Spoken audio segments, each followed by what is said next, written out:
SASDOவின் பிரதான செய்திகள். தலைப்புச் செய்திகள். நீதிமன்றத்தில் திக் திக் நிமிடங்கள். பயத்தில் உறைந்த திலீப பீரிஸ். ராஜித தொடர்ந்தும் தலைமறைவு. நீதிமன்றத்தில் தாக்கல் செய்யப்பட்ட மெனு. நடைபெறவுள்ள கையெழுத்து போராட்டம் குறித்து மணிவண்ணன் ஆதங்கம். தமிழின அழிப்புக்கு நீதி கோரி கையெழுத்து போராட்ட ஊர்தி பவனி. அதிகாரிகள் நேர்மையாக செயல்பட தவறினால் விளைவு ஏற்படும். பிரதி அமைச்சர் உபாலி சமரசிங்க. அமெரிக்காவில் உறுதி செய்யப்பட்ட நோய் தொற்று. தொடர்பன விரிவான செய்திகள். தாயக செய்திகள்.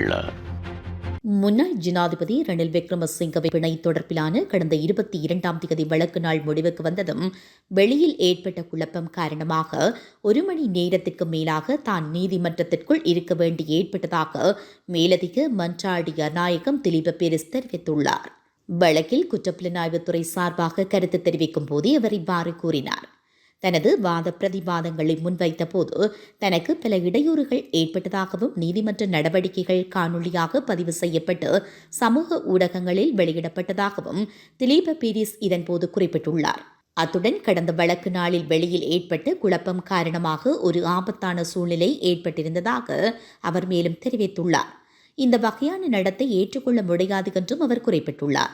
அதிகார வரம்பிற்குள் குண்டர்கள் மற்றும் வெறுப்புணர்வை அனுமதிக்க முடியாது என்றும் அத்துடன் நீதி தேவதையின் கைகளில் வாளை பயன்படுத்துமாறும் நீதிபதியிடம் அவர் கேட்டுக் கொண்டுள்ளார். கைது செய்யப்படுவதை தவிர்த்து வரும் முன்னாள் அமைச்சர் ராஜித சேனாரட்னவின் சொத்துக்களை பறிமுதல் செய்ய உத்தரவிடக் கோரி கொழும்பு பிரதான நீதிவான் நீதிமன்றத்தில் லஞ்ச மற்றும் ஊழல் ஒழிப்பு ஆணைக்குழு மனு ஒன்றை தாக்கல் செய்துள்ளது. கொழும்பு பிரதான நீதிவானிடம் நேற்று இந்த மனுவை தாக்கல் செய்து லஞ்ச மற்றும் ஊழல் ஒழிப்பு ஆணைக்குழு ராஜித சேனாரட்னவின் பெயரில் பதிவு செய்யப்பட்ட 30 மில்லியன் ரூபாய் மதிப்புள்ள சொத்துக்களை பறிமுதல் செய்ய கோரியுள்ளது. முன்னதாக லஞ்ச மற்றும் ஊழல் ஒழிப்பு ஆணைக்குழு முன்வைத்த சமர்ப்பணங்களைத் தொடர்ந்து கொழும்பு நீதவான் நீதிமன்றம் ராஜித சேனாரட்னவை கைது செய்ய பிடியாணை பிறப்பித்தது. இந்த நிலையில் அவர் தலைமறைவாகியுள்ளதுடன் அவரது தொலைபேசி இணைப்புகள் நிறுத்தி வைக்கப்பட்டுள்ளதாகவும் லஞ்ச மற்றும் ஊழல் ஒழிப்பு ஆணைக்குழு தெரிவித்துள்ளது. அத்துடன் அவர் வேண்டுமென்றே கைது செய்யப்படுவதை தவிர்த்து வருகிறார் என்றும் குற்றம் சாட்டப்பட்டுள்ளது. வடக்கு கிழக்கில் இருக்கும் புதைகுழிகளுக்கு பொறுப்பு கூற வேண்டியவர்களே இன்று தமிழ் தேசிய பரப்பின் உரித்தாளர்கள் என கூறி கூட்டமைத்து போராடுகின்றனர். இது தமிழ் மக்களின் சாபக்கேடு என்று சட்டத்திரணி வீணா மணிவண்ணன் ஆதங்கம் வெளியிட்டுள்ளார். யாழ் ஊடக அமையத்தில் நேற்று ஊடக சந்திப்பை மேற்கொண்டு கருத்து தெரிவிக்கும் போதே அவர் இவ்வாறு கூறினார்.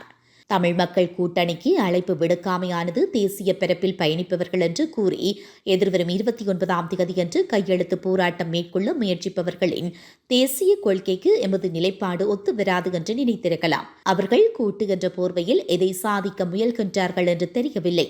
நேற்றைய தினம் கூடிய கூட்டுக்குள் பல கட்சிகளின் பிரதிநிதிகள் இராணுவத்துடன் இணைந்து ஒட்டுக்குழுவாக பல்வேறு மோசமான செயற்பாடுகளை செய்தவர்கள் என்பதை மக்கள் அறிவர். இதன்படி இதில் உள்ள அவர்களின் சிலர் செம்மணி உள்ளிட்ட பல கொலைகளுக்கு பொறுப்பு கூற வேண்டியவர்களாகவும் இருக்கும் நிலை உருவாகலாம். எனவே இவர்கள் முன்னெடுக்கும் இந்த போராட்டம் எந்தளவு வெளிப்படையானதாகவும் உணர்வு பூர்வமானதாகவும் இருக்கும் என்பது தெரியாது. இதேவேளை குறித்த போராட்டத்தை முன்னெடுக்கும் தலைவர்கள் உண்மையானவர்களாக இல்லாது போனாலும் போராட்டம் அவசியமானது. அந்த வகையில் போராட்டத்தின் வலுவாக்கலுக்கு எமது கட்சியின் ஆதரவு இருக்கும் என்றும் அவர் மேலும் சுட்டிக்காட்டினார். தமிழின அழிப்புக்கு நீதி கோரிய கையெழுத்து போராட்ட ஊர்தி பவனி ஒன்று முன்னெடுக்கப்பட்டுள்ளது.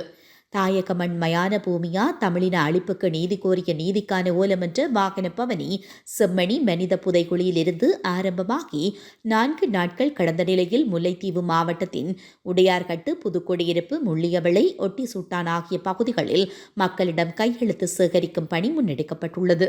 இந்த கையெழுத்து போராட்டமானது ஐக்கிய நாடுகள் சபையின் மனிதுரிமை கூட்டத்தொடரில் சமர்ப்பிக்கப்பட உள்ளதாக தெரிவிக்கப்பட்டுள்ளது. தமிழின அழிப்புக்கு நீதி கோரிய இந்த கையெழுத்து போராட்ட வாகன பவனி தாயகத்தின் பல்வேறுபட்ட பகுதிகளுக்கு சென்று கையெழுத்து சேகரிக்கும் நடவடிக்கையில் ஈடுபட உள்ளது. அதிகாரிகளுக்கு போதுமான காலம் வழங்கப்பட்டுள்ளதாகவும் அவர்கள் நேர்மையாக செயல்பட தவறினால் விளைவுகளை எதிர்கொள்ள தயாராக இருக்க வேண்டும் என்றும் பிரதி அமைச்சர் உபாலி சமரசிங்க தெரிவித்துள்ளார். மன்னார் மாவட்ட ஒருங்கிணைப்பு குழு கூட்டம் மாவட்ட செயலக கேட்போர் கூடத்தில் நேற்று இடம்பெற்ற போதே அவர் இவ்வாறு கூறினார். நாட்டின் முன்னாள் ஜனாதிபதிக்கு எதிராகவும் சட்டம் நடைமுறைப்படுத்தப்பட்டுள்ள நிலையில் அதிகாரிகளுக்கு எதிராகவும் அது நடைமுறைப்படுத்தப்படும் என்றும் தெரிவித்தார். இதன்போது மாவட்ட ஒருங்கிணைப்பு குழுவின் அனுமதிக்கான திட்டங்கள் அதனைத் தொடர்ந்து சமர்ப்பிக்கப்பட்டன. இதன் பின்னர் கடந்த ஒருங்கிணைப்பு குழு கூட்டத்தில் ஆராயப்பட்ட விடயங்களின் முன்னேற்றங்கள் ஆராயப்பட்டன. இதன்போது வனவள திணைக்களம் மற்றும் வன ஜீவராசிகள் திணைக்களத்தின் பிரச்சினைகள் தொடர்பாக நீண்ட கலந்துரையாடல்கள் நடைபெற்றது. இந்த விடயம் தொடர்பில் ஜனாதிபதியின் கவனத்திற்கு கொண்டு செல்லப்பட்டு மாவட்ட ரீதியான குழுக்கள் அமைக்கப்பட்டு மக்களின் காணிகள் விடுவிக்கப்படும் என்று உறுதி அளிக்கப்பட்டுள்ளதாக ஆளுநர் இதன்போது குறிப்பிட்டார். ஆசிரியர் இடமாற்றம், ஆயுர்வேத வைத்தியர்கள் வெற்றிடம் நிரப்பப்படாமை தொடர்பில் பல்வேறு கருத்துக்கள் தெரிவிக்கப்பட்டன. இதே நேரம் மன்னார் மாவட்ட பொது வைத்தியசாலையை மத்திய அரசிடம் கையளிப்பது தொடர்பான விவகாரம் ஆராயப்பட்டு பல்வேறு கருத்துக்கள் முன்வைக்கப்பட்டன. இது தொடர்பான விவகாரத்தை ஆளுநரிடம் பொறுப்பளிப்பது என பிரதி அமைச்சரும் மாவட்ட ஒருங்கிணைப்பு குழு தலைவருமான உபாலி சமரசிங்க தெரிவித்தார். உலகச் செய்திகள். அமெரிக்காவை சேர்ந்த ஒருவருக்கு திருகுப்புழு தொற்று இருப்பது உறுதி செய்யப்பட்டுள்ளது. திருகுப்புழு என்பது உயிருள்ள சதையை உண்ணும் ஒரு ஒட்டுண்ணியாகும். இந்த ஒட்டுண்ணி கோக்லியோமியா ஹோபோனிவோராக்ஸ் எனப்படும் ஈக்களில் இருந்து உருவாகின்றன. பெண்ணீக்கள் கால்நடைகள் மற்றும் மான் போன்ற விலங்குகளின் காயங்களில் தங்கள் முட்டைகளை இடுகின்றன. சுமார் 24 மணி நேரத்திற்குள் முட்டைகள் பொரிந்து அவை வளரும் போது காயத்திற்குள் உள்ள உயிருள்ள திசுக்களை உட்கொள்ள ஆரம்பிக்கிறது. தென் அமெரிக்கா மற்றும் கரீபியனில் பொதுவாக காணப்படும் இந்த ஒட்டுண்ணி தற்போது மெக்சிகோ உட்பட ஒவ்வொரு மத்திய அமெரிக்க நாட்டிலும் அடையாளம் காணப்பட்டுள்ளன.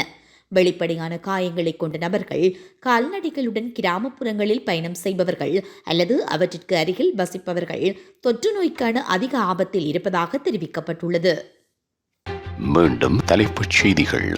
நீதிமன்றத்தில் திக் நிமிடங்கள். பயத்தில் உறைந்த திலீப பீரிஸ். ராஜித தொடர்ந்தும் தலைமறைவு.